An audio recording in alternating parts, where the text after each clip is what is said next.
Growing up, I always wondered why I was the only family member who had to enter through the back door during holidays and gatherings.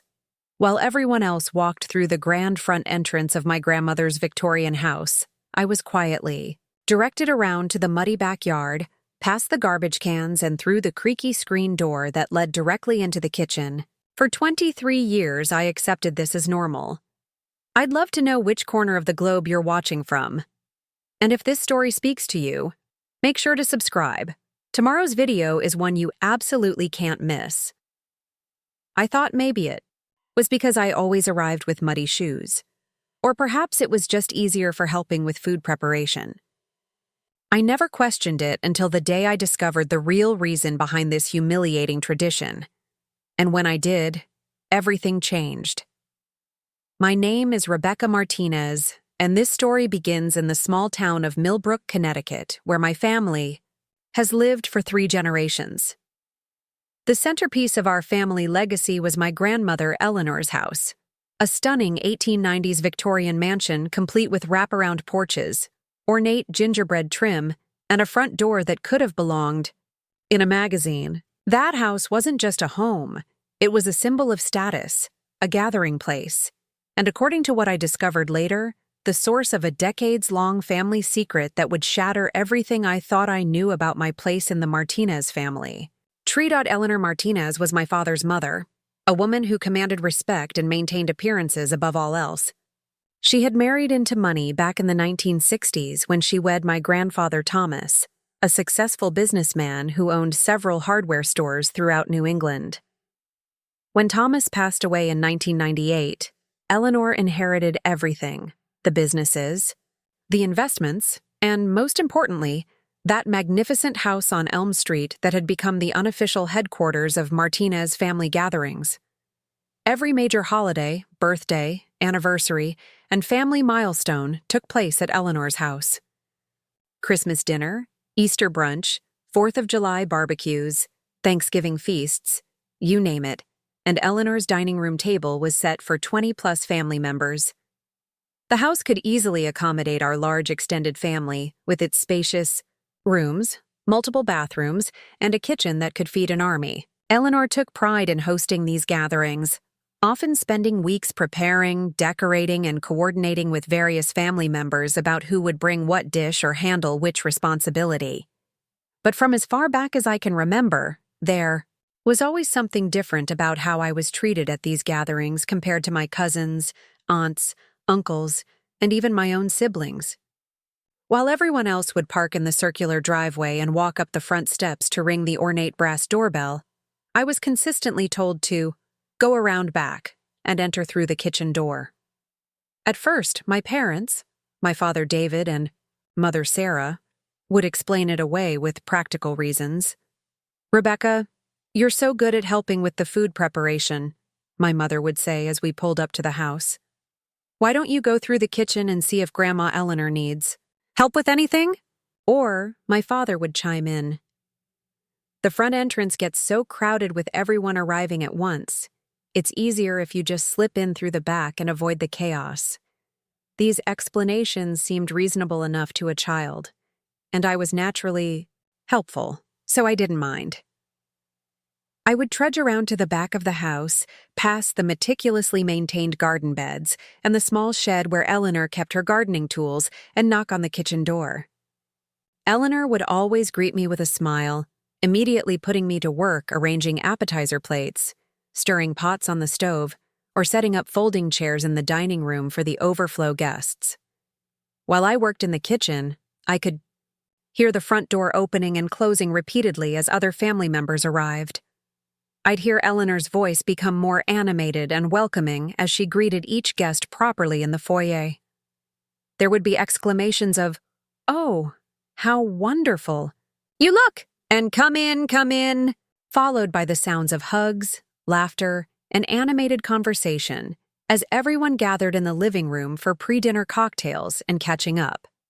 Meanwhile, I remained in the kitchen, often working alongside Eleanor's longtime housekeeper, Mrs. Patterson, who had been with the family for over 30 years.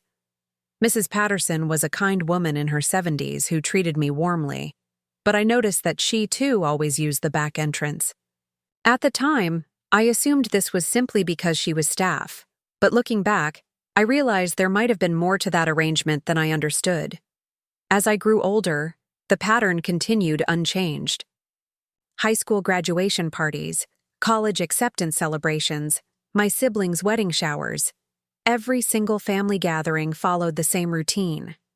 I would arrive with my parents, but while they walked through the front door with everyone else, I was directed to the back entrance. The excuses evolved as I matured, but they never stopped coming. "Rebecca, you know how Grandma Eleanor gets stressed about the carpet in the front hall," my mother would say. "You've always been so considerate about using the back door." Or, "The kitchen entrance is closer to where you'll be helping anyway. Why make extra work for yourself?" By college, I had developed a routine around these gatherings. I would pack old clothes specifically for kitchen duty, knowing that I'd spend most of the event either preparing food, serving guests, or cleaning up afterward. While my cousins, Jessica, Michael, and David Jr., mingled with the adults in the living room, sharing stories about their jobs, relationships, and travels, I was typically elbow-deep in dishwater or arranging cheese platters in the kitchen. Don't get me wrong, I enjoyed helping, and I was genuinely close to Eleanor despite this strange arrangement. She would often tell me how much she appreciated my assistance, and how she didn't know what she would do without me. She'd slip me extra spending money after particularly large gatherings, patting my hand and saying, "You're such a good girl, Rebecca, so reliable and hardworking." But there were moments, particularly as I entered my 20s, when I began to notice the disparity more acutely.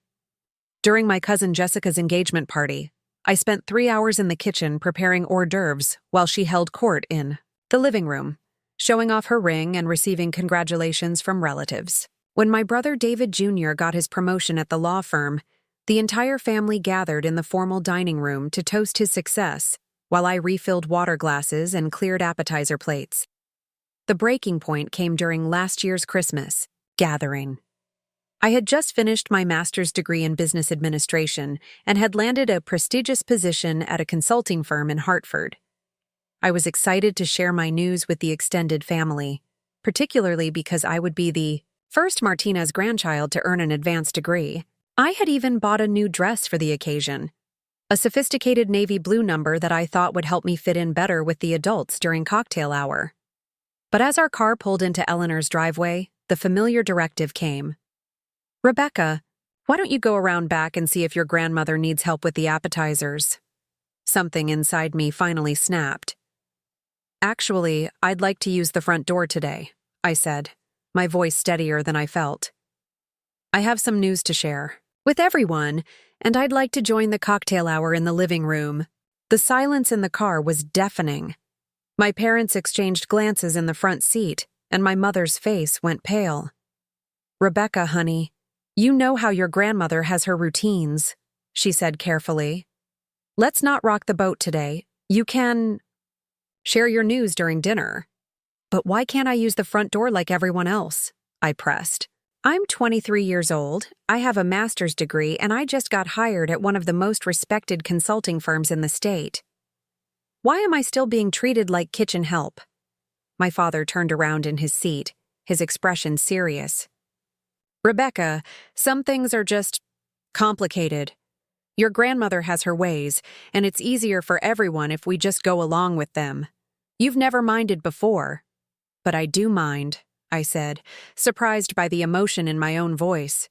"I mind that I've spent every family gathering for the past 23 years working in the kitchen while everyone else gets to socialize. I mind that I have to sneak in through the back door like I'm ashamed to be here. And I really mind that no one has ever explained to me why this is necessary." My mother sighed deeply. "Honey, it's not that you're not welcome in the living room. It's just that your grandmother values your help so much, and you've always been so good at being invisible," I finished, "at staying in the background while everyone else gets to be part of the family." The conversation ended there, but the damage was done. That day, I reluctantly used the back door one more time, but I spent the entire gathering observing the family, dynamics with new eyes. I watched how my cousins were introduced to Eleanor's friends from the country club. I noticed how my aunts and uncles discussed business ventures and investments over cocktails. I saw how my siblings were included in conversations about family traditions and future plans. And I realized that in all my years of attending these gatherings, I had never once been included in those conversations. I was always in the kitchen, always working, always separate from the core family interactions. I had been relegated to the role of helpful granddaughter who could be counted on to handle the practical aspects of hosting, while the real family members enjoyed the social benefits of these gatherings. After that Christmas, I made a decision. I started paying closer attention to family conversations, legal documents, and financial discussions that I had previously ignored. I began asking my parents direct questions about family history, inheritance plans, and why certain traditions existed.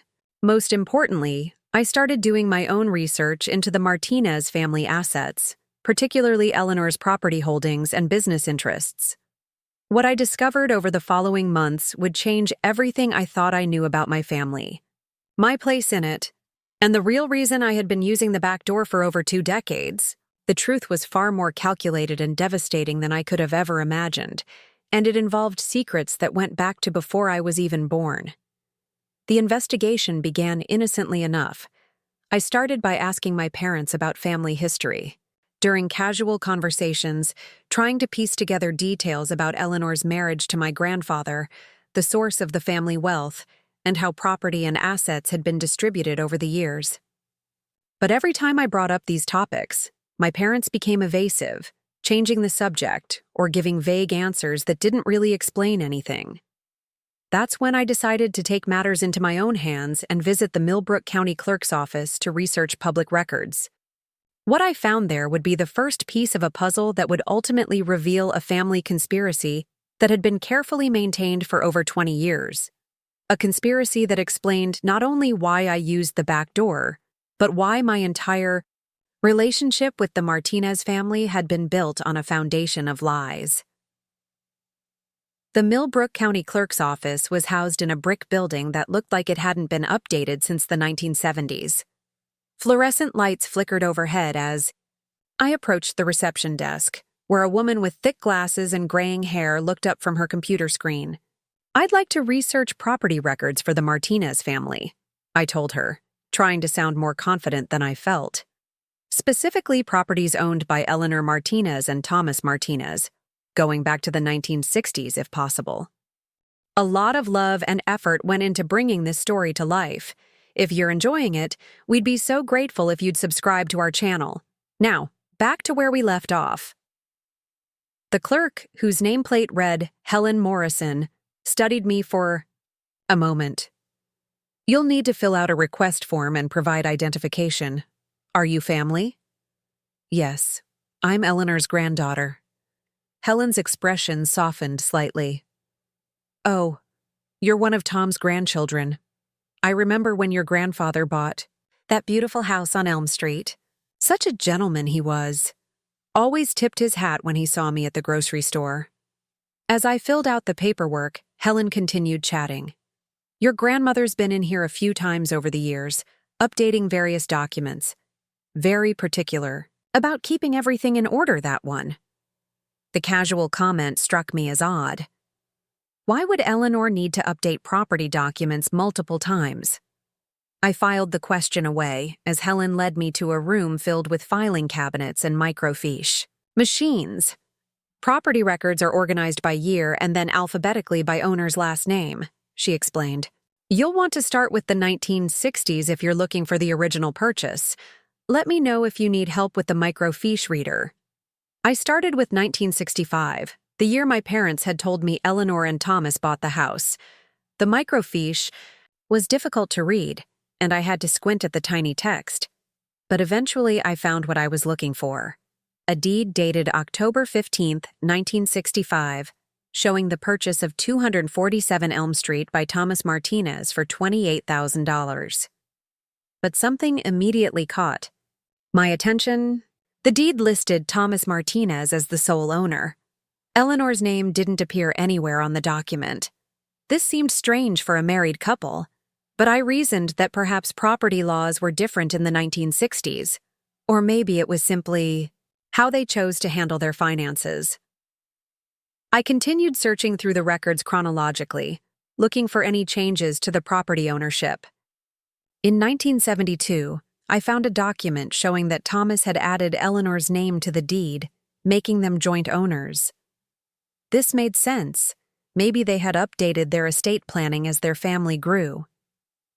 Then I found the 1998 records following Thomas's death. As expected, there was a probate filing showing that Eleanor inherited the property. But as I read through the supporting documents, something didn't add up. The probate records referenced a will dated 1995, but when I requested to see the actual will, Helen brought me a document dated 1997, 2 years later than what was referenced in the probate filing. Is it normal for there to be discrepancies in the dates? I asked Helen when she checked on me. She frowned, adjusting her glasses to look at the documents I was examining. That's unusual. Let me check our filing system. She disappeared for several minutes, returning with a puzzled expression. There. Seems to be some confusion in our records. We have references to a 1995 will, but the only will we have on file is from 1997. Sometimes documents get misfiled or updated versions replace older ones. My heart started beating faster. Would there be any way to find out what happened to the 1995 will? Well, you could check with the attorney who handled the estate. The name should be on these documents. Helen pointed to a signature at the bottom of the 1997 will. Looks like it was handled by Peterson, Walker & Associates. They're still in business. Their office is right downtown on Main Street. I thanked Helen and left the clerk's office with photocopies of all the relevant documents, my mind racing. Why would Thomas have written a new will in 1997, just 1 year before his death? And what had happened to the original 1995 version? Peterson, Walker & Associates occupied a converted Victorian house that had been transformed into law offices.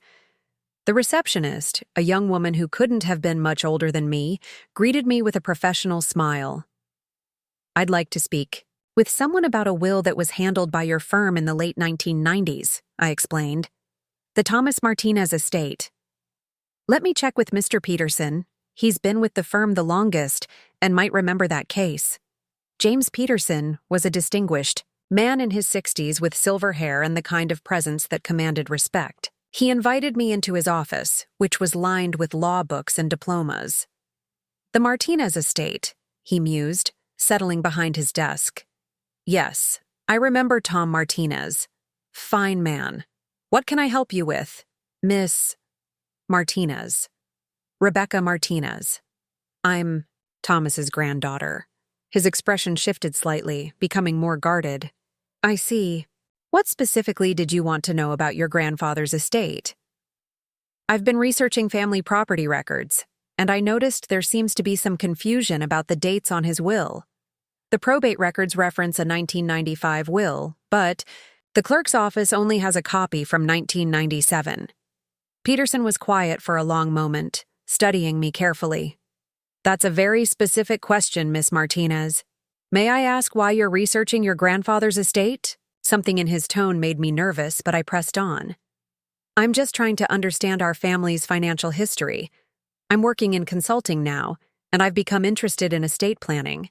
He nodded slowly. Your grandfather did indeed update his will in 1997. The earlier version was superseded by his final wishes. What changed between the two versions? Peterson's pause was even longer this time. Finally, he spoke carefully. I'm afraid I can't discuss the specifics of a client's private affairs without proper authorization. Estate matters are confidential, even after death, unless all beneficiaries consent to disclosure.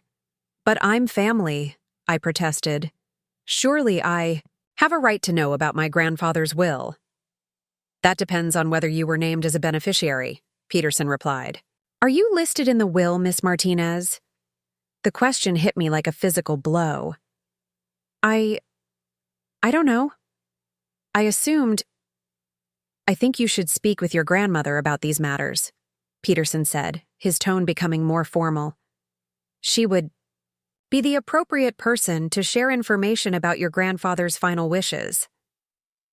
I left the law office feeling more confused than ever. Why wouldn't I be mentioned in my grandfather's will? I was his granddaughter, just like Jessica and Michael and David Jr. Surely we were all treated equally in legal documents. That evening, I called my brother David Jr., who was 3 years older than me and had always been closer to the family's financial matters because of his law degree. David, can I ask you something about Grandpa Thomas's will?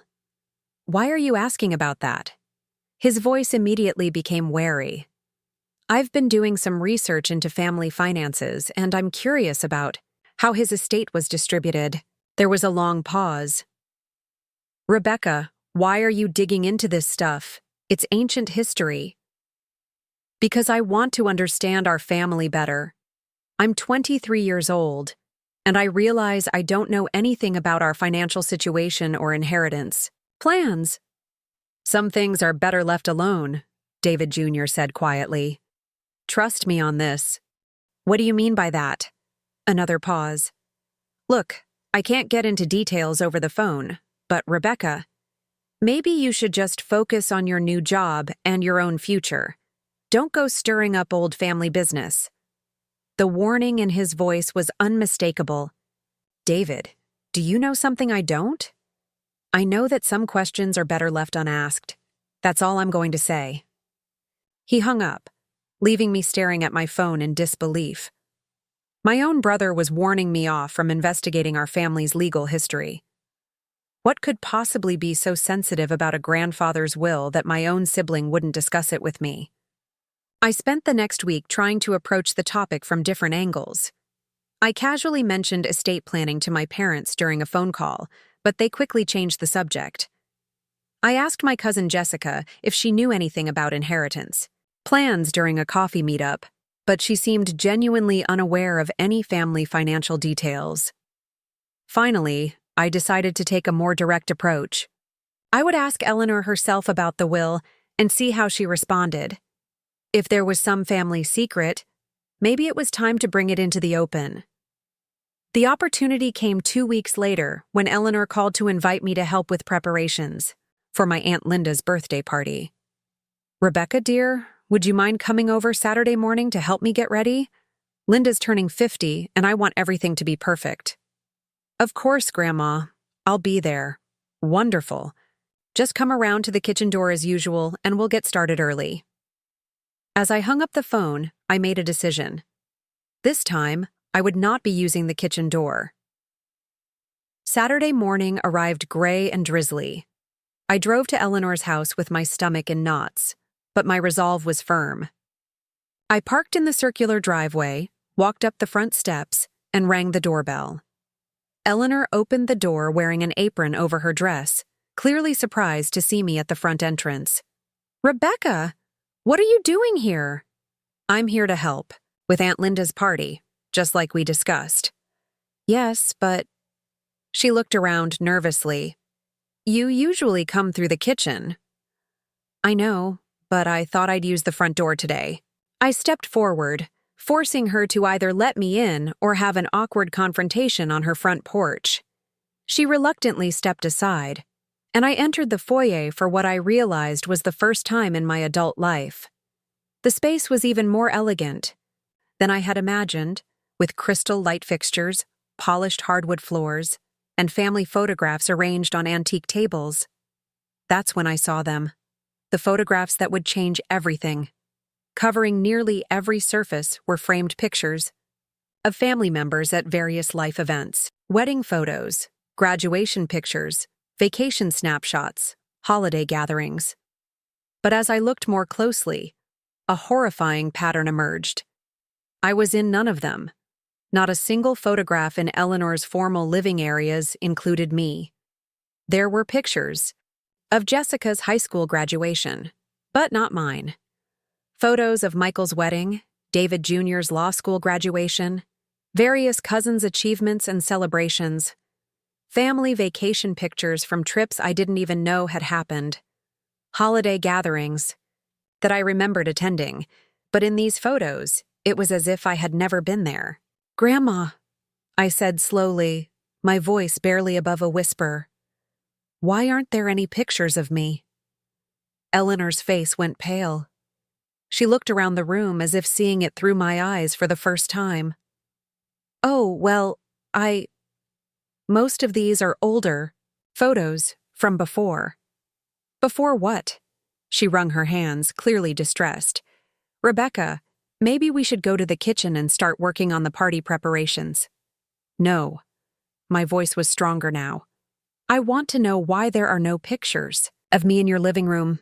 I want to know why I've spent 23 years using the back door, and I want to know what happened to Grandpa Thomas's 1995 will." The last question hit her like a lightning bolt. Eleanor actually staggered backward, gripping the back of a chair for support. "How do you know about that?" she whispered. "I've been doing research. I know there was an earlier will that was replaced in 1997. I know something changed between those two versions, and I'm starting to suspect it had something to do with me." Eleanor sank into the chair, suddenly looking every one of her 78 years. "Rebecca, there are some things that are too complicated to explain. Try me." She was quiet for a long time, staring at her hands folded in her lap. When she finally spoke, her voice was so soft I had to strain to hear her. "Your grandfather's 1995 will divide his estate equally among all his grandchildren. You, Jessica, Michael, David Jr., and the others. You were all going to inherit equal shares of the properties, the business investments, everything." My heart started pounding. "And the 1997 will? The 1997 will remove you from the inheritance. Entirely." The words hit me like a physical blow. I felt dizzy and had to grip the doorframe to steady myself. "Why?" Eleanor looked up at me with tears in her eyes. "Because in 1996 we discovered that you're not actually Thomas's biological granddaughter." The room spun around me as Eleanor's words echoed in my mind. Not Thomas's biological granddaughter. I gripped the doorframe tighter, feeling like the ground beneath my feet had disappeared. "What do you mean?" I managed to whisper. Eleanor stood up from her chair, moving toward me with obvious concern. "Rebecca, dear, maybe you should sit down. This is a lot to process." "No." I stepped back. From her outstretched hand, "Tell me exactly what you mean. How am I not his granddaughter?" She sighed deeply, the weight of years seeming to settle on her shoulders. "In 1996, your father David had to provide medical information for an insurance policy. The blood work revealed something unexpected about his genetic markers. It led to further testing, and we discovered that David wasn't Thomas's biological son. The implications crashed over me like a tidal wave. If my father wasn't Thomas's son, then I wasn't Thomas's granddaughter. Everything I had believed about my family, my heritage, my place in the Martinez lineage was built on a lie. "But that's impossible," I said, though even as the words left my mouth, I knew it wasn't impossible at all. "Dad looks just like Grandpa Thomas." "People see what they expect to see," Eleanor said quietly. "David was born in 1963, 2 years after Thomas and I married. At the time, I was struggling with our marriage. Thomas was traveling constantly for business, and I was lonely. I made a terrible mistake with someone else, but by the time I realized I was pregnant, Thomas and I had reconciled. When David was born, Thomas was so happy to have a son that he never questioned anything." I stared at her, trying to process. "This information? Does my father know?" "Yes. We told him when the blood test came back. It was devastating for everyone involved." "And that's when Grandpa Thomas changed his will?" Eleanor nodded, tears streaming down her face. "Thomas was heartbroken. Not just about David, but about you and your future children. He had already grown to love David as his own son over 33 years, but legally, he felt he couldn't leave his estate to children who weren't actually his bloodline. The Martinez family wealth had been built over generations, and he believed it should stay within the biological family. So he cut us out completely? He removed David from the inheritance, which meant you and any future children David might have were also excluded. Jessica, Michael, and David Jr. remained as beneficiaries because they're your Uncle Robert's children, Thomas's biological son. I felt sick to my stomach. And everyone has known this for 7 years? My whole family has been lying to me for 7 years? We thought it was for the best, Eleanor said defensively. What good would it have done to tell you? You were still in high school when we found out. We didn't want to destroy your relationship with the family or make you feel unwanted. Unwanted? I laughed bitterly. Do you think making me use the back door for 23 years made me feel wanted? Do you think excluding me from family photos and keeping me in the kitchen during gatherings made me feel included? Eleanor's face crumpled. We didn't know how else to handle it. Thomas was so conflicted. He loved you, Rebecca, but he also felt betrayed by the deception. The back door thing. It started because he said he couldn't bear to see you walking through the front entrance of a house that would never be yours. It reminded him too much of the situation. So instead of dealing with his feelings like an adult, he decided to humiliate me at every family gathering for the rest of my life. It wasn't meant to be humiliating. We thought if we kept you involved in the family but in a different capacity. As the help, I interrupted. You kept me around as free labor while making sure I knew my place wasn't really with the family. Eleanor wiped her eyes with a tissue. Rebecca, you have to understand how difficult this was for everyone. Your father was devastated when he learned the truth. Your mother was heartbroken. We were all trying to figure out how to maintain family relationships while dealing with this revelation. And nobody thought to consider how I might feel about being lied to for 7 years? We were protecting you.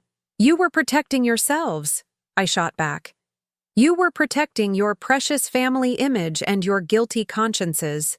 You figured, as long as I didn't know the truth, you could all pretend everything was normal while treating me like a second-class family member. Eleanor sat back down heavily. What do you want me to say, Rebecca? Yes, we handled it badly. Yes, we should have told you the truth. But we can't change the past. Maybe not, but we can definitely change the future. I pulled out my phone and started scrolling through my contacts. I'm calling my parents, right now, and then I'm calling David Jr. and anyone else who has been part of this conspiracy. Rebecca, please don't make this harder than it has to be. Harder. For who? For you? For the people who have been lying to me my entire adult life? I found my parents' number and hit call. My mother answered on the second ring. Hi, honey. How are the party preparations going? Mom, I'm at Eleanor's house and I know the truth. The silence on the other end of the line was deafening. Finally, my mother's voice came through, barely audible. What truth? I know about Dad not being Thomas's biological son. I know about the changed will. I know why I've been using the back door all these years. I heard my mother gasp, followed by muffled conversation as she apparently covered the phone to talk to my father.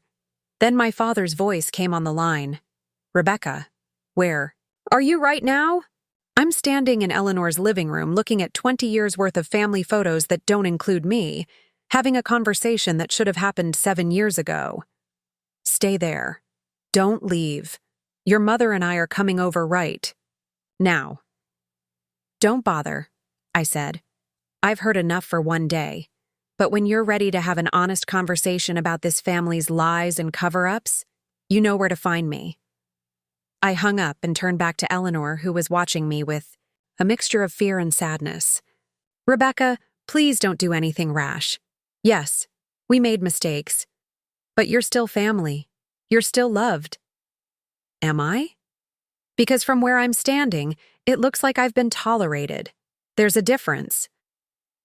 Eleanor stood up again, reaching toward me. Of course you're loved. Your grandfather may have been hurt and confused, but he never stopped caring about you. Even after he changed the will, he would ask about your school grades, your job prospects, your happiness. But not enough to include me in his legal legacy. Not enough to treat me with the same respect as his real grandchildren. Money isn't everything, Rebecca. You're right, it's not. But honesty is everything. Respect is everything. Being treated like a full member of your own family is everything. I headed toward the front door. And I've had enough of settling for less than everything. Where are you going? I paused with my hand on the doorknob. I'm going home to figure out what I'm going to do with this information. But I can tell you, right now, that things are going to change. The days of me sneaking through back doors and pretending to be grateful for scraps of inclusion are over. Rebecca, please. Save it, Eleanor. You've had 7 years to figure out how to handle this situation with integrity. Instead, you chose deception and condescension. Now it's my turn to decide how this family operates. I walked out through the front door, making sure to close it firmly behind me. As I drove away from Eleanor's house, my phone started ringing. Immediately, first my parents, then David Jr., then even my cousin Jessica. Word was apparently spreading quickly through the family network that their carefully maintained secret was finally out in the open. I ignored all the calls and drove straight to my apartment, where I spent the rest of the day researching family, law, inheritance rights, and property ownership. If the Martinez family thought they could exclude me from their legal legacy while still expecting me to play the role of grateful granddaughter, they were about to learn otherwise. By evening, I had formulated a plan. It was bold, probably risky, and would definitely cause a family earthquake. But after 23 years of being treated as less than equal while being kept in the dark about why, I was ready to make some waves.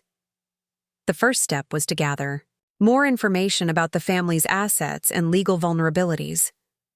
I already knew about Eleanor's property and Thomas's changed will, but I suspected there were other financial arrangements I wasn't aware of.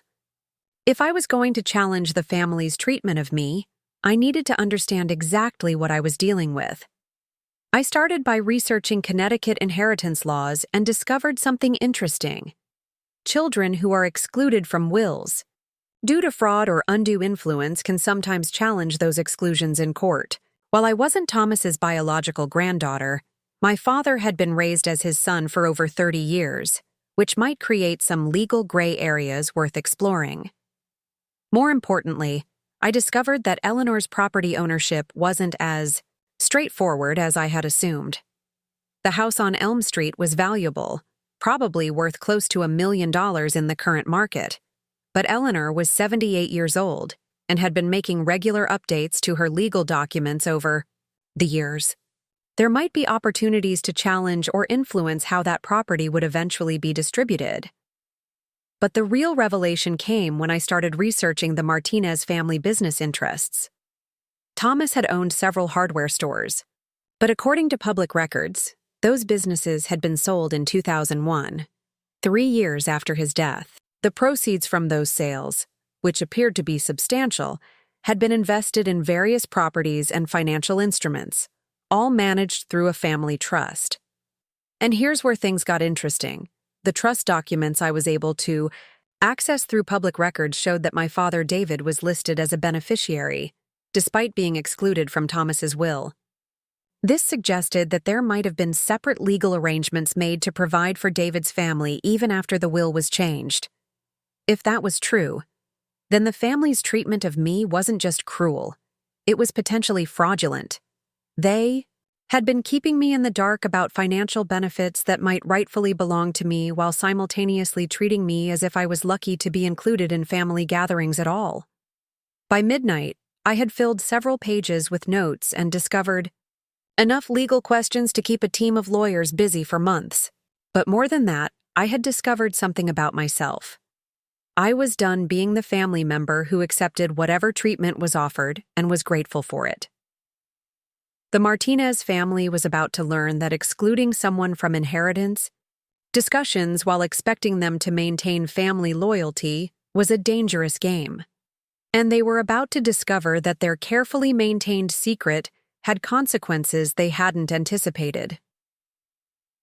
Monday morning, I called in sick to work and made appointments with 3 different attorneys who specialized in estate law and family trusts.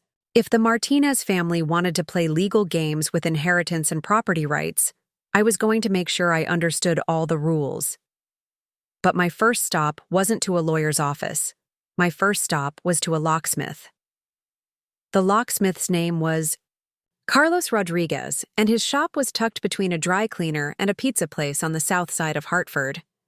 He was a stocky man in his 50s with calloused hands and an easy smile that faded when I explained what I needed.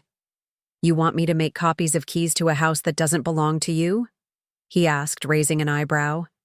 "It's my grandmother's house," I explained, pulling out my driver's license and several family photos from my wallet. "I've been helping her with maintenance and preparations for family gatherings for years. She's getting older and sometimes forgets to leave keys for me when I need to get in to help." Carlos studied the photos, pictures of me with Eleanor at various family events, carefully selected from the few that existed. "Why doesn't she just give you your own set of keys?" "Family politics," I said with what I hoped was a believable sigh. "You know how it is with older relatives. They want the help, but they want to maintain control too. I'm just trying to make things easier for both of us." It wasn't entirely a lie. I had been helping Eleanor for years, and she was getting older. The fact that I was planning to use those keys for purposes she wouldn't approve of was a detail Carlos didn't need to know. After some deliberation and additional documentation proving my family connection, Carlos agreed to duplicate the keys. Eleanor had given me a spare set years ago for emergencies, which I had conveniently never returned. Within an hour, I had 3 complete sets of keys to Eleanor's house: front door, back door, and the rarely used side entrance. My next stop was the office of Margaret Chen, the first estate attorney on my list. Her office was in a gleaming downtown Hartford high-rise, and she had agreed to see me on short notice after I explained the urgency of my situation. Margaret was younger than I had expected, probably in her early 40s, with sharp eyes and an efficient manner that inspired confidence. I spent an hour explaining the family situation, showing her the documents I had gathered, and outlining my suspicions about the trust arrangements. "This is certainly a complex situation," Margaret said, reviewing the papers spread across her conference table. "The fact that your father was included in trust documents but excluded from the will creates some interesting legal questions." "What kind of questions?" "Well, if the trust was established before your grandfather knew about the paternity issue, there might be grounds to argue that the exclusion from the will doesn't necessarily invalidate the trust arrangements. Trusts and wills are separate legal instruments, and they don't always have to be consistent with each other." My heart started beating faster. What would that mean practically?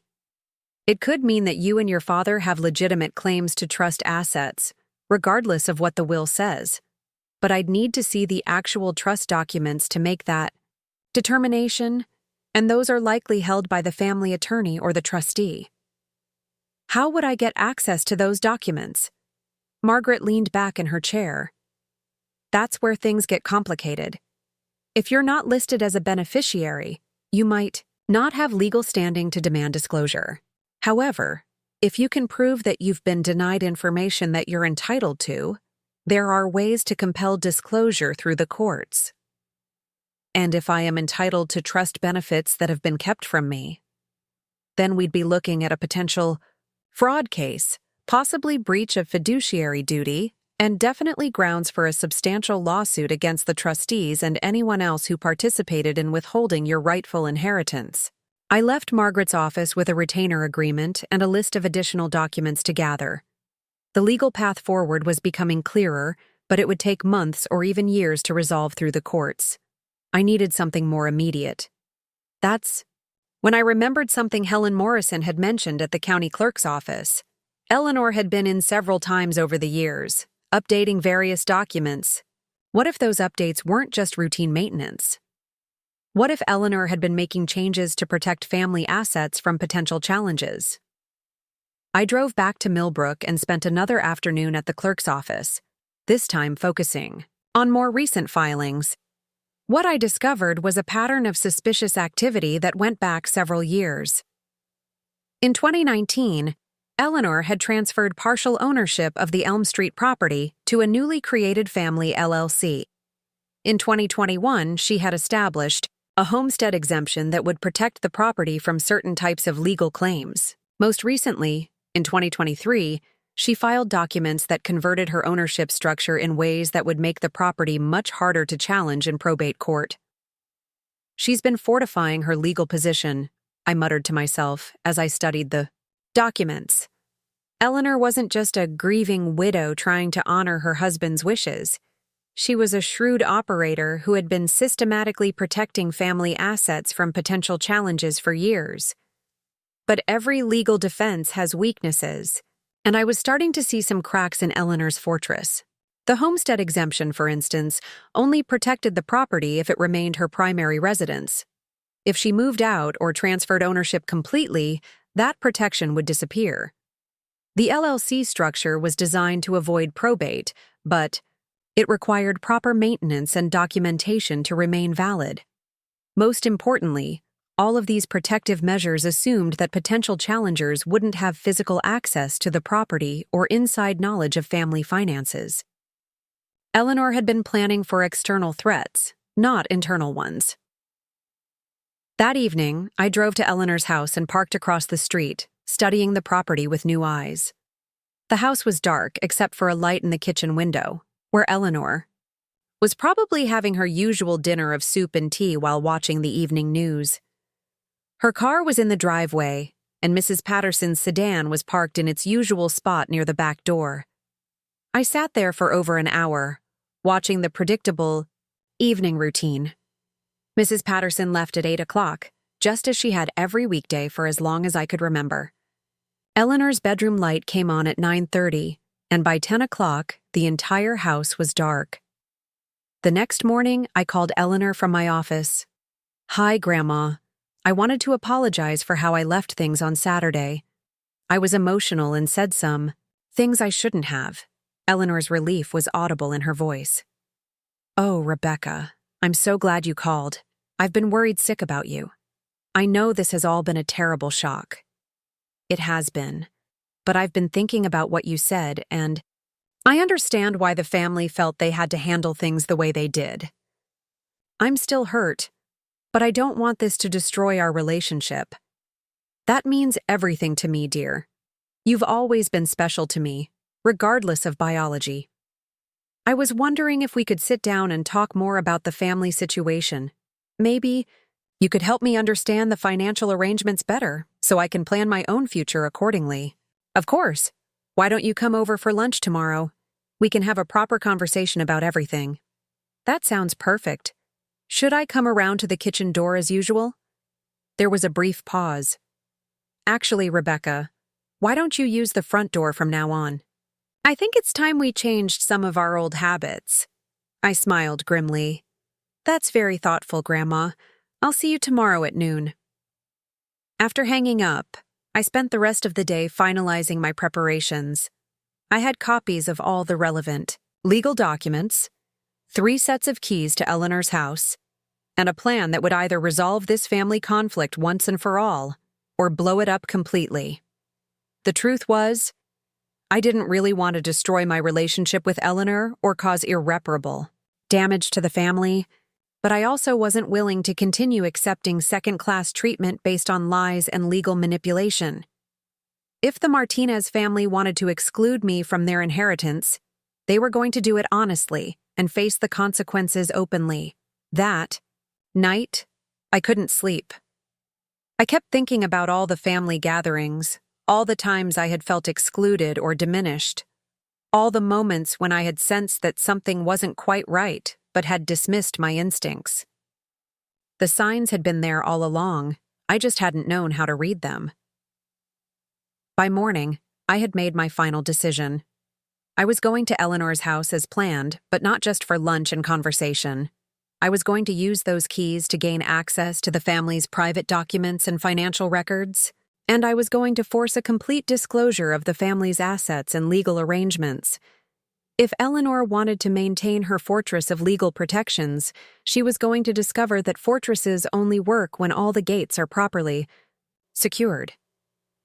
And thanks to 23 years of backdoor access, I knew exactly where all the weak points were.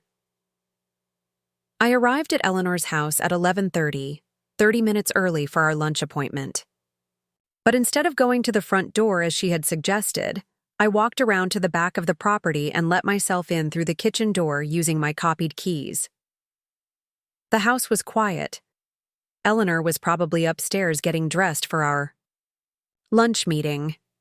Mrs. Patterson didn't work on Wednesdays, so I had the main floor to myself. I moved quickly through the rooms, heading for Eleanor's home office, which was located in what had once been Thomas's study. The office was exactly as I remembered it from childhood visits: walls lined with filing cabinets, an antique desk covered with papers, and family photographs that, I now noticed, followed the same pattern as the living room. Lots of family members, but very few that included me. I started with the desk drawers, looking for financial statements, trust documents, or correspondence with attorneys.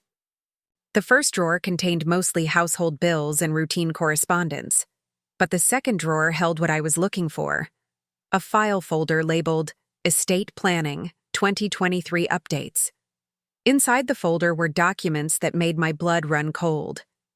Eleanor hadn't just been protecting family assets. She had been actively working to ensure that any potential challenges from David's side of the family would be unsuccessful. There were legal memos discussing strategies to minimize exposure from non-biological claimants, and correspondence with financial advisors about restructuring assets to preserve family wealth for legitimate heirs. But the most damaging document was a letter from Eleanor to the family attorney, dated just 6 months ago. In it, Eleanor wrote, "I remain concerned that Rebecca may eventually discover the truth about her grandfather's intentions and attempt to make claims against the estate. We should ensure that all family assets are protected from such challenges, as Thomas's wishes were clear about limiting inheritance to his biological descendants." I photographed every document with my phone, my hands shaking with anger. Not only had the family been lying to me for 7 years, but Eleanor had been actively working to ensure that I would never be able to successfully challenge their deception, even if I found out about it. That's when I heard Eleanor's voice calling from upstairs. "Rebecca, is that you, dear? You're early." I quickly closed the file drawer and moved to the living room, settling myself on the couch as if I had just arrived through the front door. "I'm down here, Grandma," I called back. "I hope you don't mind that I let myself in. The front door was unlocked." Eleanor appeared at the top of the stairs, dressed in a navy blue dress with pearls, the same outfit she wore for all important family conversations. "Oh, that's fine, dear. I must have forgotten to lock it after Mrs. Patterson left yesterday. Let me just finish up here, and then we can have our talk."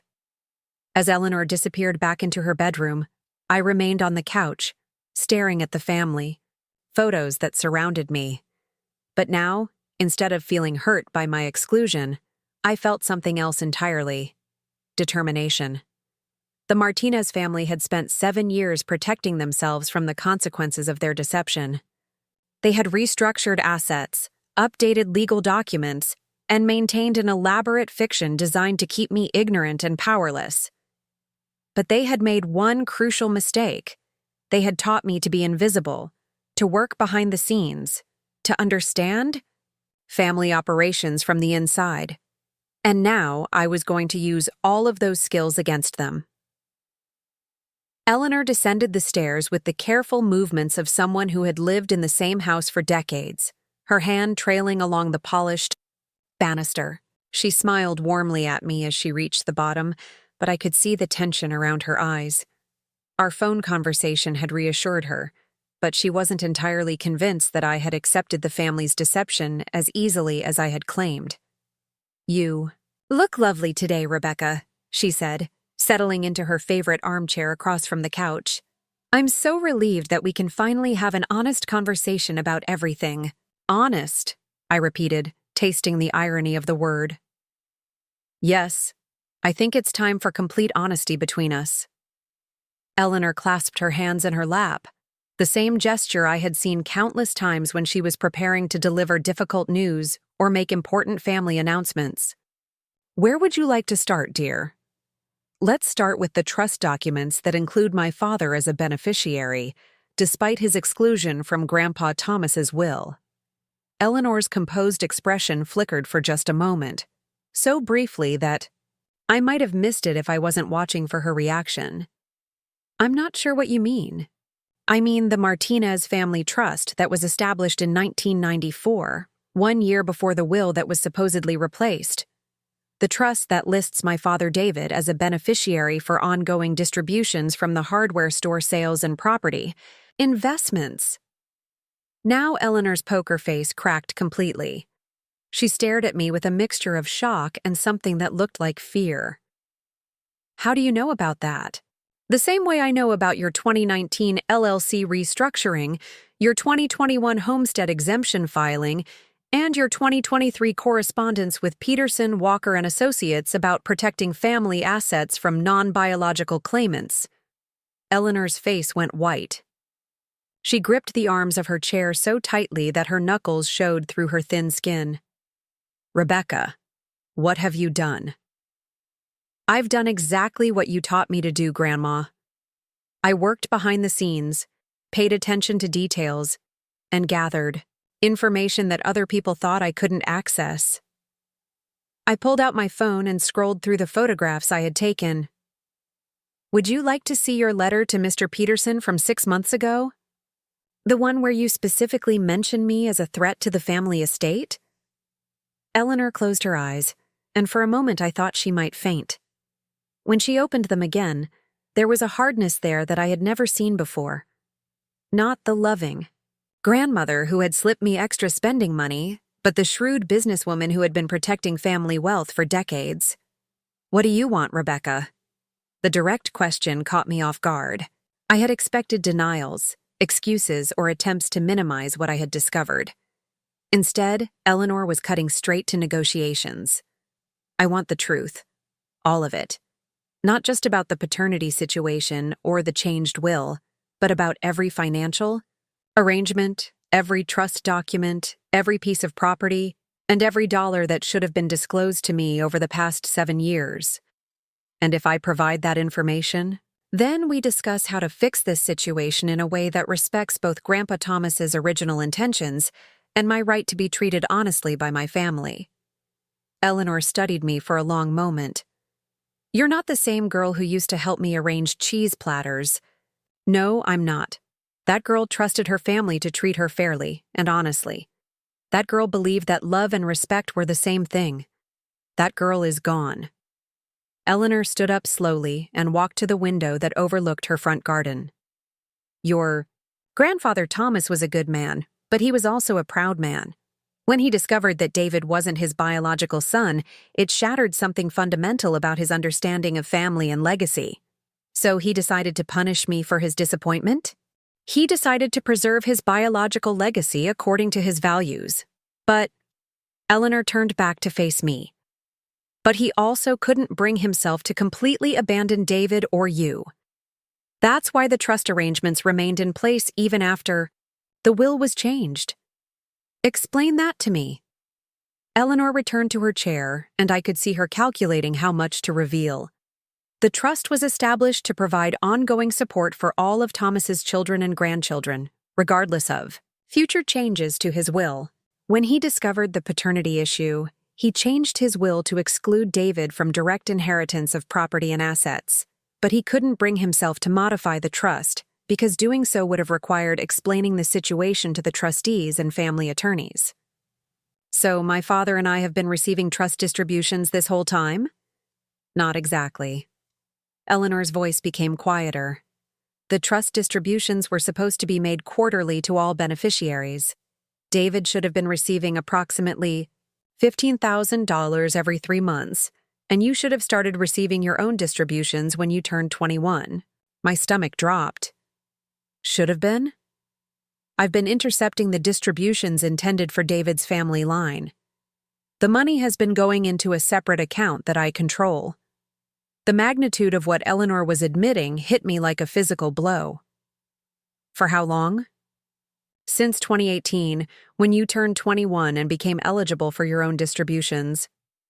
I did quick mental math. If I was supposed to receive $15,000 quarterly for the past 4 years, plus whatever my father should have received, you've stolen over $400,000 from us. I've been holding it in trust pending resolution of the paternity issue, Eleanor said defensively. I wasn't sure what Thomas would have wanted given the circumstances. You've been stealing money that was legally ours while making us use the back door and treating us like charity cases at family gatherings. My voice was rising, and I didn't care. You've been watching me struggle with student loans and entry-level salary while sitting on hundreds of thousands of dollars that belonged to me. Eleanor's composed mask finally slipped completely. I was trying to protect the family. Do you have any idea how complicated this situation has been? Your father's paternity created legal and financial chaos that we've been trying to manage for 7 years. By lying, stealing, and manipulating everyone involved. By trying to honor Thomas's wishes while maintaining family unity. I stood up, pacing to the window where Eleanor had been standing moments before. Family unity? You call excluding me from photos, making me use back entrances, and stealing my inheritance family unity? We kept you involved in family activities. As the help. You kept me around as free labor while making sure I knew my place wasn't really with the biological family. I turned back to face her, and all the while, you were actively working to make sure I could never challenge your treatment of me, even if I found out about it. Eleanor was quiet for several moments, staring at her hands. When she finally spoke, her voice was barely audible. What do you want me to do, Rebecca? I want you to transfer the house deed into my name. Eleanor's head snapped up. What? You heard me. I want you to sign over the deed to this house, the house that has served as the symbol of Martinez's family status and wealth, to me. Today. Rebecca, that's impossible. This house is worth nearly $1 million. It's been in the family for 60 years. And according to the original 1995 will, I would have inherited an equal share of Grandpa Thomas's estate, which included this house. You've stolen over $400,000 from me in trust distributions, and you've spent 7 years manipulating family dynamics to exclude me from my rightful place. The deed transfer isn't a gift. It's partial compensation for what you've stolen from me. Eleanor stood up shakily. Even if I wanted to do that, I couldn't. The house is owned by the LLC now, and there are other family members who would have to consent to such a transfer. Actually, according to the documents I found in your office, you maintain majority control of the LLC and have the authority to make unilateral decisions about property transfers. I pulled up one of the photographs on my phone. Right here, in Section 4.3 of the operating agreement. Eleanor stared at the phone screen, and I watched her realize that I had been far more thorough in my research than she had anticipated. Rebecca, please be reasonable. Even if the legal structures allow for what you're suggesting, transferring the deed would create enormous tax consequences and family upheaval. The family upheaval was created 7 years ago when you all decided to lie to me about my inheritance while expecting me to continue playing the role of grateful granddaughter. The tax consequences should have been considered before you decided to steal hundreds of thousands of dollars from me. Eleanor sank back into her chair. What about the rest of the family? Jessica and Michael and David Jr. They're going to be devastated if they discover what's been happening. They already know what's been happening. They've been part of the conspiracy from the beginning. I sat back down on the couch, leaning forward to make sure Eleanor understood how serious I was. The only question now is whether we resolve this privately or whether I take everything I've discovered to the district attorney's office and let them sort out the criminal fraud charges. Criminal charges? Eleanor, You've been systematically stealing money from trust beneficiaries while manipulating legal documents to cover your tracks. That's not a family dispute. That's felony fraud. And given the amounts involved and the duration of the scheme, we're talking about serious prison time. For the first time in our conversation, Eleanor looked genuinely frightened. Rebecca, I'm 78 years old. I can't go to prison. Then don't. Sign the deed transfer, arrange for the immediate release of all withheld trust distributions, with appropriate interest, and we can keep this as a family matter. Eleanor was quiet for a long time, clearly weighing her options. Finally, she asked, "What happens to me if I transfer the house to you? Where would I live?" "You can continue living here as long as you want, but you'll be living here as my guest, not as the family matriarch who decides who uses which door and who gets included in family photos. And the trust distributions?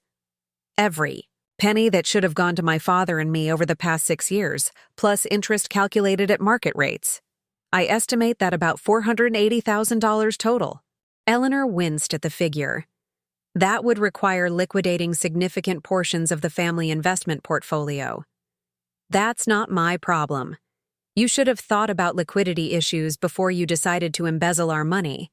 Eleanor stood, up again, walking to the window and staring out at the front garden she had maintained for decades. "You're asking me to give up everything Thomas and I built together." "No. I'm asking you to give me what was always legally mine according to your husband's original will and the trust documents he established. I'm asking you to compensate me for years of theft and deception. And I'm asking you to do it voluntarily, rather than forcing me to involve law enforcement." She turned back to me, and I could see that she was crying. "I never meant for things to get so complicated. When we first discovered the paternity issue, we honestly thought we were protecting you by not telling you immediately, and when the financial arrangements became confusing after Thomas's death, I thought I was preserving family assets until we could figure out the right way to handle everything.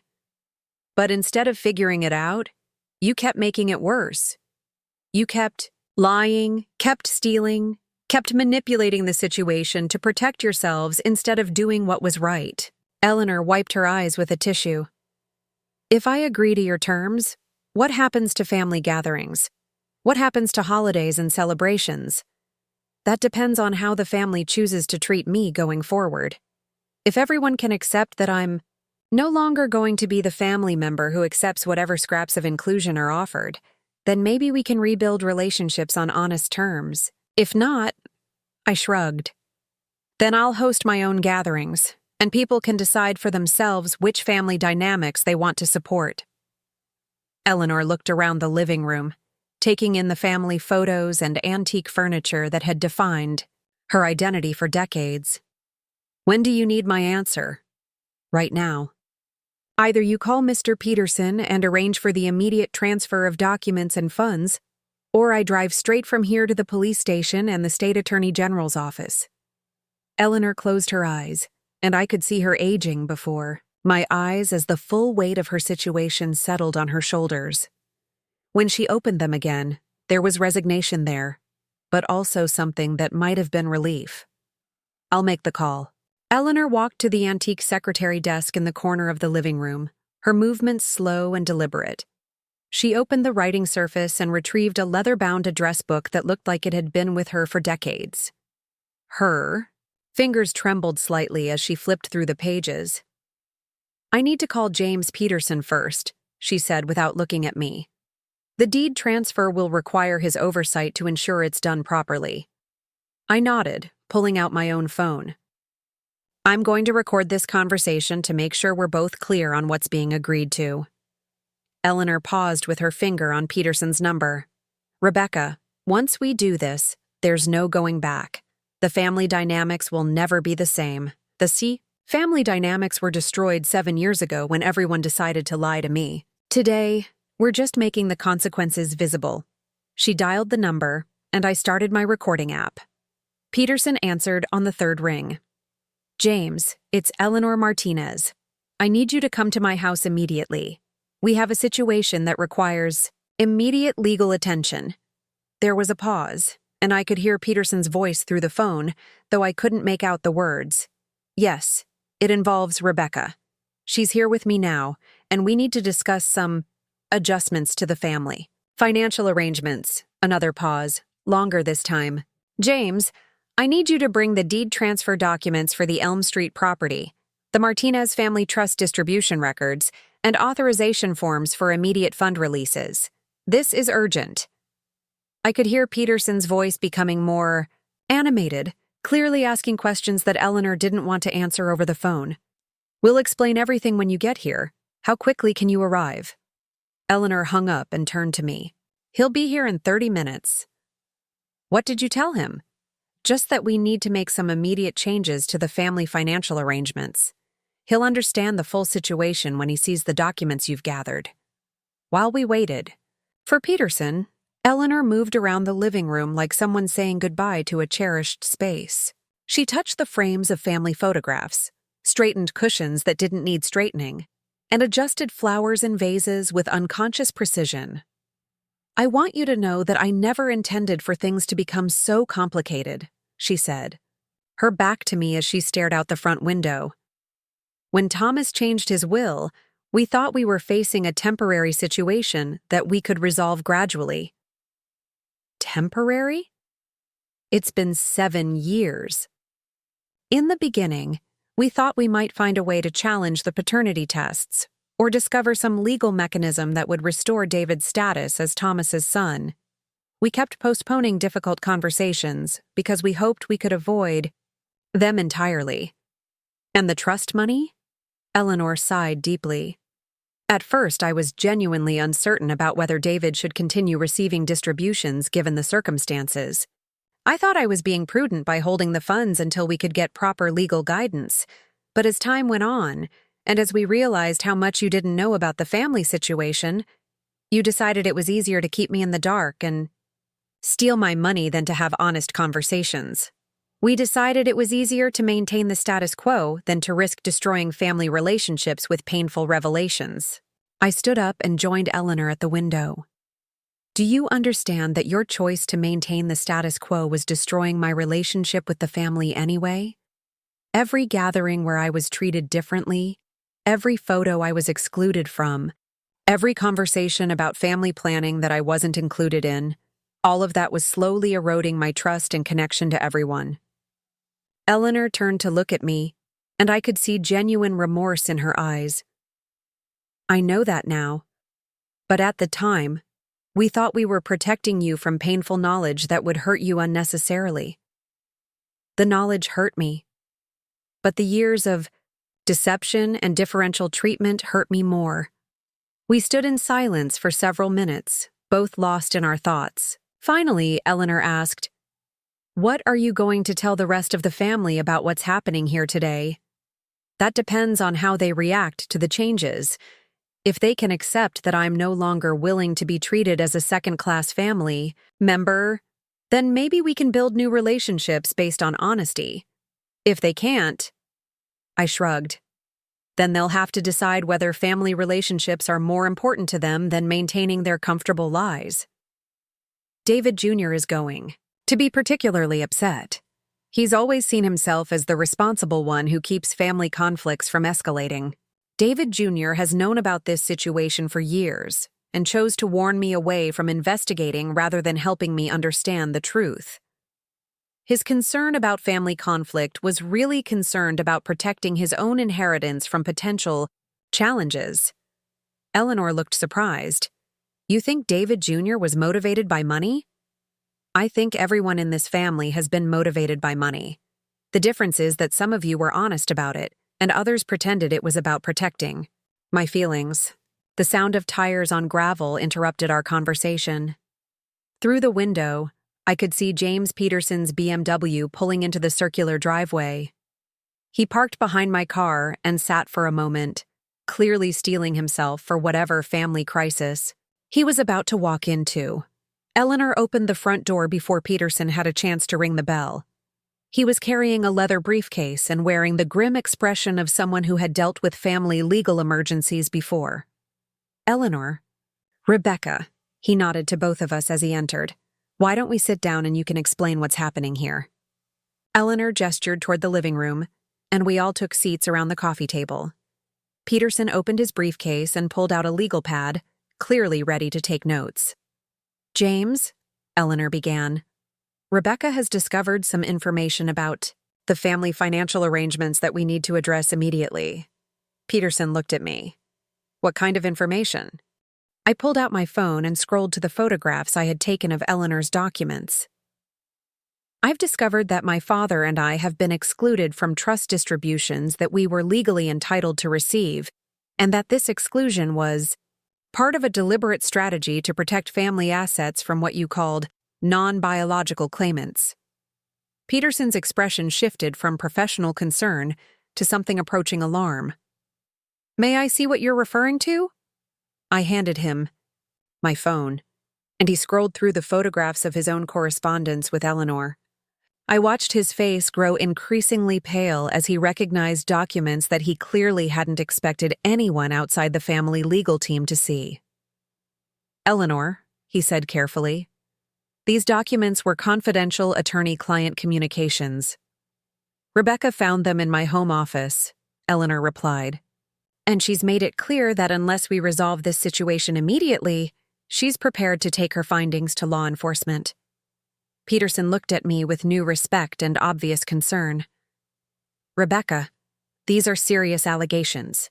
Before we discuss any changes to family financial arrangements, I think we need to clarify exactly what you believe has happened and what you're seeking as a resolution." I had prepared for this moment. "Mr. Peterson, I believe that my father and I have been systematically excluded from Martina's family trust distributions that we were legally entitled to receive, totaling approximately $480,000 over the past 6 years. I believe this exclusion was part of a deliberate strategy to minimize our claims against family assets while maintaining the fiction that we were still considered full family members." "And what resolution are you seeking?" "I want immediate release of all withheld trust distributions with appropriate interest. I want the deed to this property transferred to my name as partial compensation for the financial and emotional damages caused by this deception. And I want full disclosure of all family financial arrangements going forward." Peterson was quiet for a long moment, clearly calculating legal risks and potential outcomes. "Eleanor, is Rebecca's characterization of the trust distributions accurate?" Eleanor nodded reluctantly. "I've been holding David's distributions and Rebecca's distributions in a separate account pending clarification of their status given the paternity situation." "For 6 years?" "Yes." Peterson rubbed his temples. "Eleanor, we never discussed withholding distributions from trust beneficiaries. The trust documents clearly specify that distributions should be made regardless of changes to Thomas's will." "I thought I was being prudent. You were committing breach of fiduciary duty at minimum and potentially felony embezzlement." Peterson turned to me. "Rebecca, have you discussed this situation with any other attorneys?" "Yes, I've consulted with Margaret Chen about potential legal remedies." Peterson knew the name and clearly understood the implications. Margaret Chen was known for high-stakes estate litigation, and her involvement suggested that I was serious about pursuing legal action if necessary. "Eleanor," Peterson said, his tone becoming more formal, "given the circumstances, I strongly recommend that we proceed with Rebecca's requests. The legal exposure from the trust distribution issue alone could result in criminal charges, and the civil liability could exceed the value of the property transfer she's requesting." Eleanor looked between Peterson and me, clearly realizing that her situation was even worse than she had understood. "What exactly would the property transfer involve?" Peterson pulled documents from his briefcase. "I brought deed transfer forms as you requested. If Rebecca agrees to accept the property transfer and the trust distributions as full settlement of any claims against the family estate, we could potentially resolve this as a private family matter." "What about tax consequences?" Eleanor asked. "There will be gift tax implications for you, and Rebecca will need to understand the property tax responsibilities she's assuming. But given the alternative of potential criminal prosecution, Peterson left the sentence unfinished. I had anticipated the tax issues and had done my research. I'm prepared to assume all ongoing property taxes and maintenance responsibilities. And I understand that Eleanor will face gift tax consequences, but that's a result of her choice to withhold distributions rather than handle this situation honestly from the beginning. Peterson began laying out documents on the coffee table. If we proceed with this settlement, I'll need both of you to sign acknowledgments that this resolves all claims related to the trust distribution issues and Thomas Martinez's estate planning. I want one additional condition, I said. I want a written acknowledgement from Eleanor detailing exactly what happened with the trust distributions and why, so there's no possibility of future disputes about the facts. Eleanor looked stricken. You want me to confess in writing to what I've done? I want you to acknowledge the truth in writing? Yes. If we're resolving this as a private family matter, everyone needs to be clear about exactly what we're resolving. Peterson nodded approvingly. That's actually a good safeguard for both parties. Eleanor, a detailed written acknowledgement will protect you from potential future claims that you didn't provide full disclosure. Over the next hour, Peterson drafted the settlement documents while Eleanor and I sat in tense silence. The legal language was complex, but the essential terms were straightforward. Eleanor would transfer the deed to the Elm Street property to me, release all withheld trust distributions with 6% annual interest, and provide a written statement acknowledging her unauthorized withholding of trust funds. In exchange, I would accept these transfers as full settlement of all claims against the Martinez family estate and agree not to pursue criminal charges related to the trust distribution issues. As Eleanor signed the documents, her hands shaking slightly, I realized that I felt no satisfaction in her obvious distress. This wasn't revenge. It was simply the correction of a 7-year-old injustice that should never have been allowed to continue.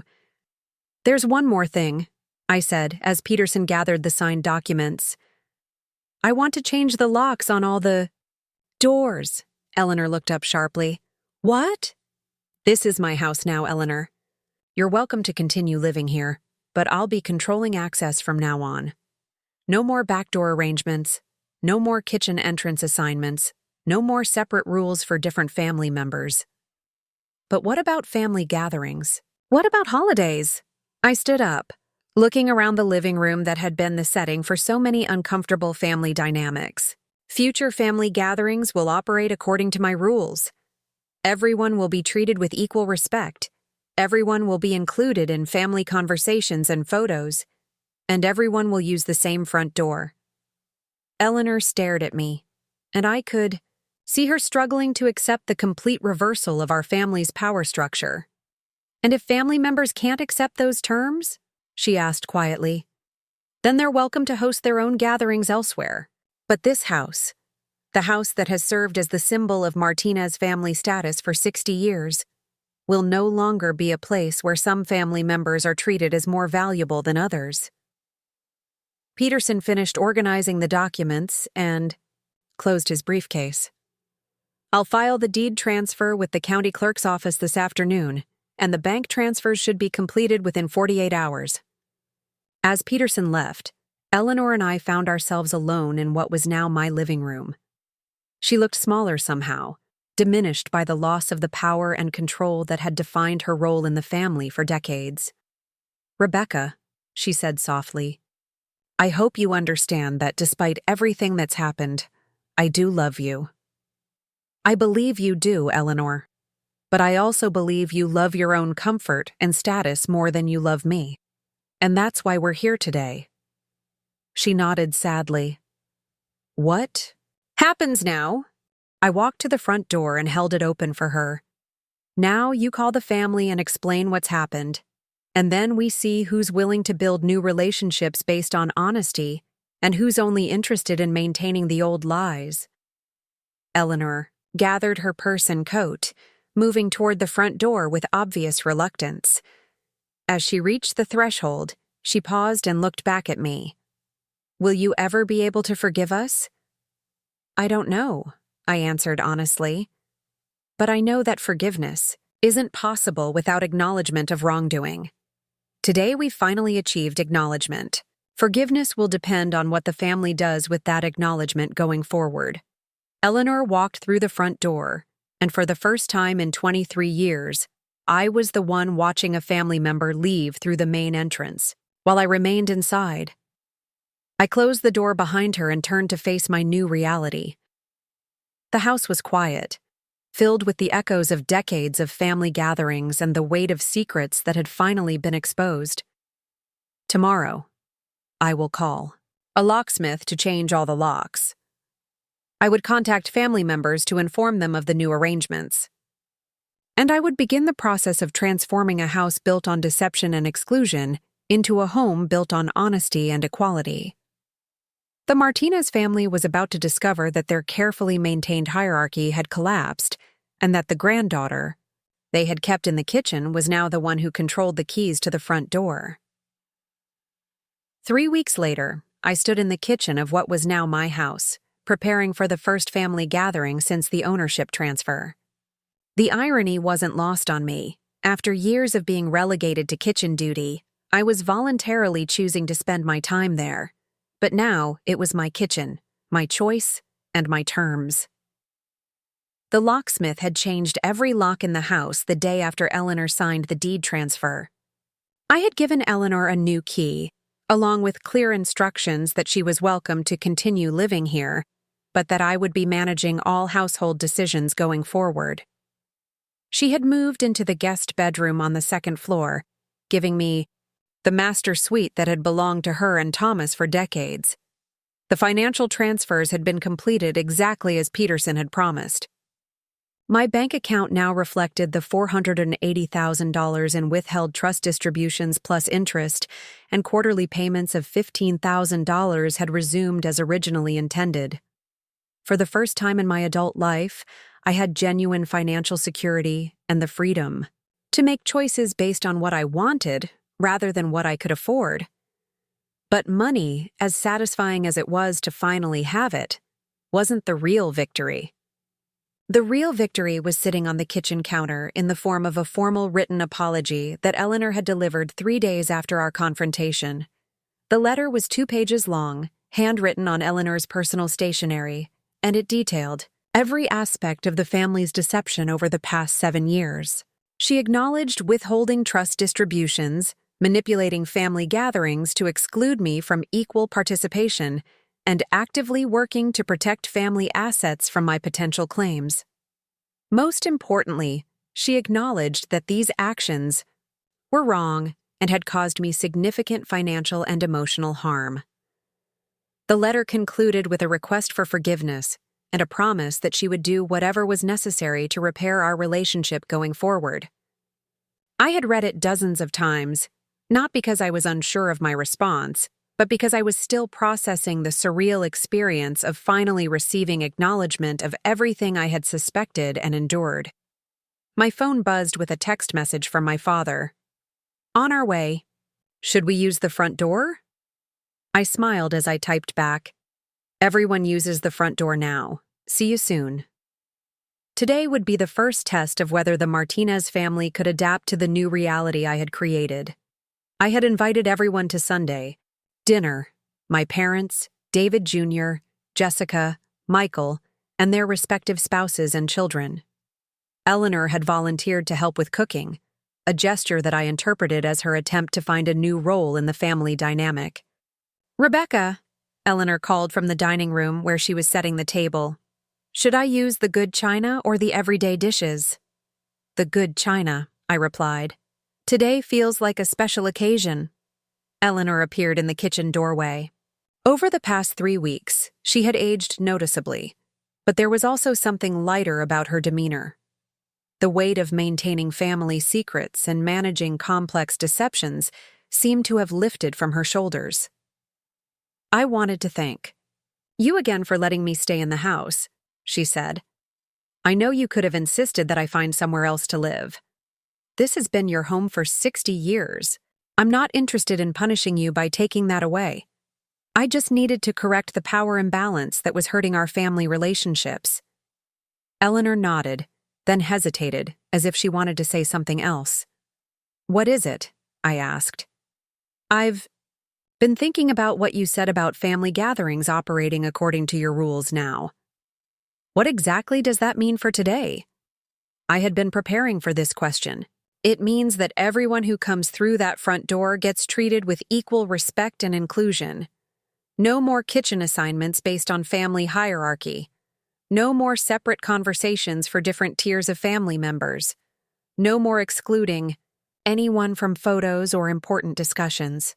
And if some family members have trouble adjusting to these changes, then they'll have trouble. But the changes aren't negotiable.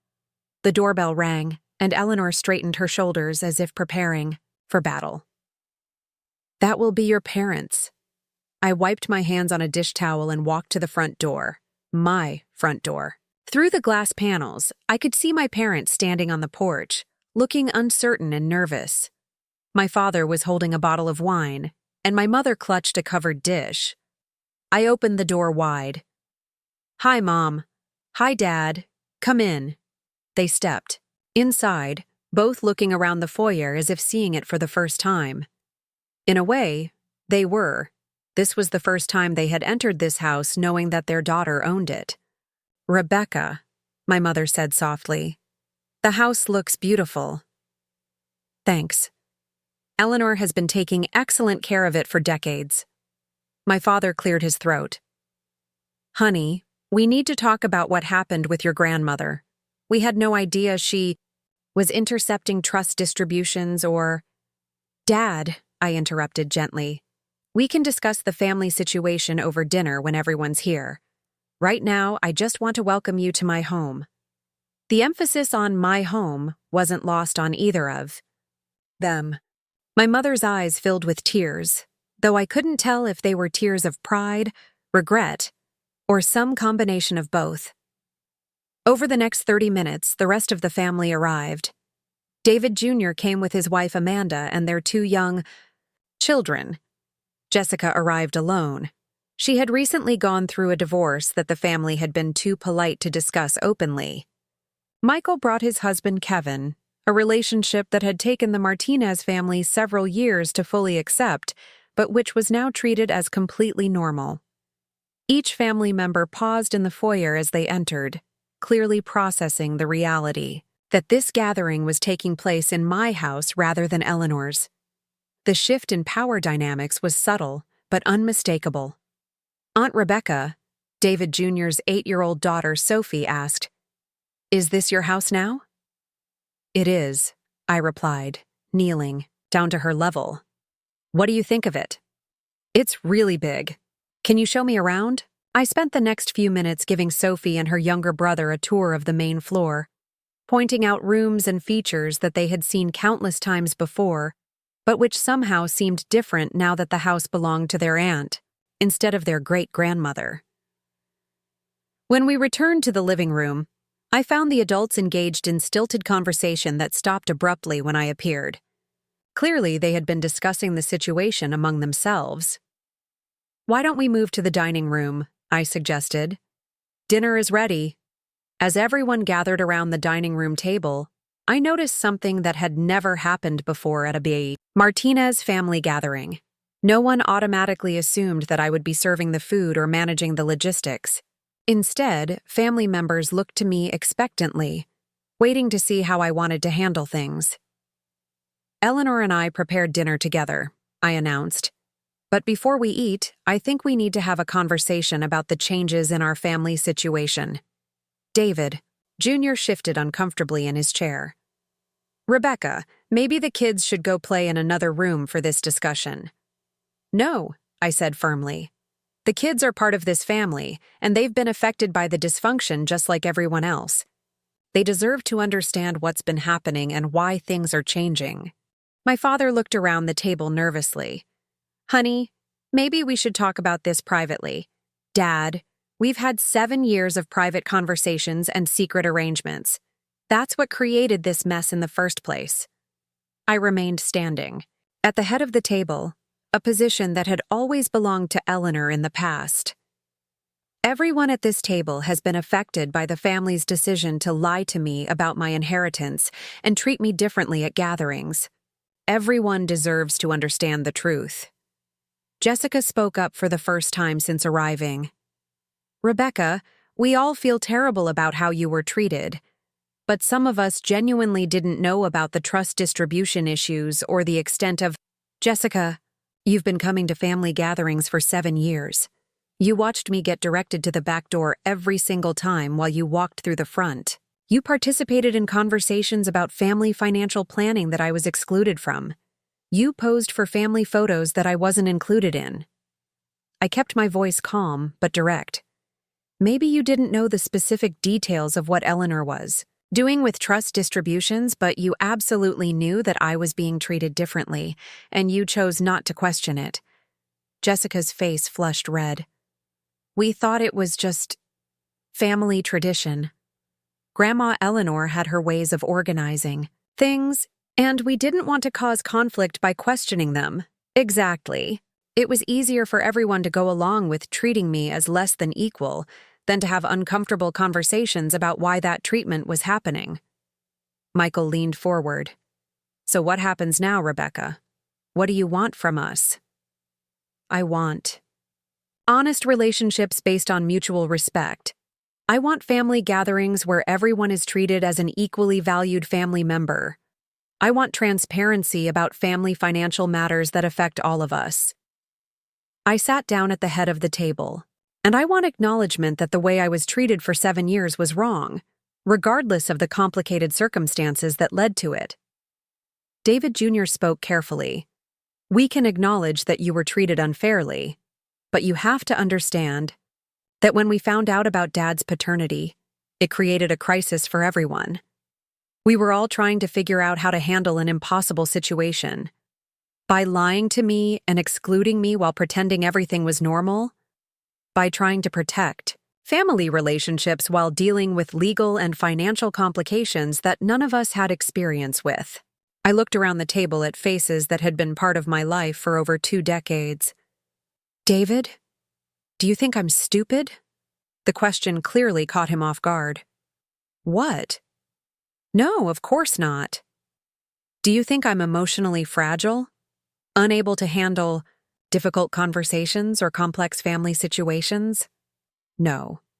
Then why did everyone assume that I couldn't be trusted with the truth about my own family and my own inheritance? Why did you all decide that I needed to be protected from information that directly affected my life and my future? The table was quiet for a long moment. Finally, my mother spoke. We were afraid of hurting you. You were afraid of the consequences of telling me the truth. There's a difference. Eleanor, who had been silent throughout this exchange, cleared her throat. Rebecca is right. We made decisions based on what was convenient for us, not what was best for her. And we convinced ourselves that we were being protective when we were really being selfish. I appreciated Eleanor's honesty, but I could see that some family members were still struggling with the new dynamic. Here's what's going to happen going forward, I continued. Family gatherings will take place here, and everyone will be treated equally. No more kitchen assignments based on family hierarchy. No more separate conversations for different groups. No more excluding anyone from photos or family discussions. And if we don't agree to these terms? David Jr. asked, though his tone was more curious than challenging. Then you're welcome to organize your own gatherings elsewhere. But this house, which has served as the center of Martinez family life for 60 years, will operate according to principles of honesty and equality. Jessica looked around the elegant dining room. It feels strange, having family dinner in what we're supposed to think of as your house now instead of Grandma's house. It should feel strange, I replied. The entire foundation of our family, relationships, was built on lies and deception. Of course, it feels strange to suddenly operate based on truth and fairness. Over the course of the dinner, the conversation gradually became more natural. Family members shared updates about their jobs, their children's activities, and their plans for the upcoming holidays. But there was an underlying tension as everyone adjusted to the new family hierarchy.